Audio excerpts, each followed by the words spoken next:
ਲਓ ਜੀ, ਹੋਰ ਸਾਰੇ ਠੀਕ ਹੋਵੋਗੇ ਜੀ। ਅੱਜ ਝੋਨੇ ਦੀ ਕਟਾਈ ਕੀਤੀ ਹੈ ਜੀ। ਝੋਨਾ ਹੈਗਾ ਜੀ ਇਹ 7501। ਇਹਦੀ ਬਿਜਾਈ ਕੀਤੀ ਸੀਗੀ ਜੀ 13/6/2025 ਅਤੇ ਅੱਜ ਕਟਾਈ ਦਾ ਦਿਨ ਹੈਗਾ ਜੀ 30/9/2025।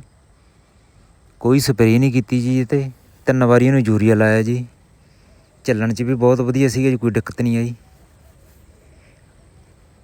ਵਰਾਇਟੀ ਦਾ ਨਾਂ ਹੈਗਾ ਜੀ 7501। 117 ਦਿਨਾਂ ਤੋਂ ਕਟਾਈ ਕੀਤੀ ਹੈ ਜੀ ਇਹਦੀ। 3 ਵਾਰੀ ਯੂਰੀਆ ਲਾਇਆ ਜੀ ਇਹਨੂੰ। ਕੱਦ ਬਹੁਤ ਵਧੀਆ ਕੀਤਾ ਜੀ ਇਹਨੇ। ਨਾ ਕੋਈ ਫੰਗੀਸਾਈਡ ਨਾ ਤੇਲੇ ਵਾਲੀ ਕੋਈ ਸਪਰੇਅ ਨਹੀਂ ਹੋਈ ਜੀ ਇਹ 'ਤੇ। 3 ਵਾਰੀ ਯੂਰੀਆ ਲਾਇਆ ਜੀ ਇਹਨੂੰ। ਵਰਾਇਟੀ ਹੈ ਜੀ 7501। ਝਾੜ ਵੀ ਠੀਕ ਲੱਗਦਾ ਜੀ, ਵਧੀਆ ਝਾੜ ਹੈ ਜੀ ਇਹਦਾ। ਦੇਖ ਸਕਦੇ ਹੋ ਜੀ ਝਾੜ ਇਹਦਾ। 117 ਦਿਨਾਂ ਤੋਂ ਕਟਾਈ ਹੋਈ ਹੈ ਜੀ ਇਹਦੀ। ਧੰਨਵਾਦ ਜੀ।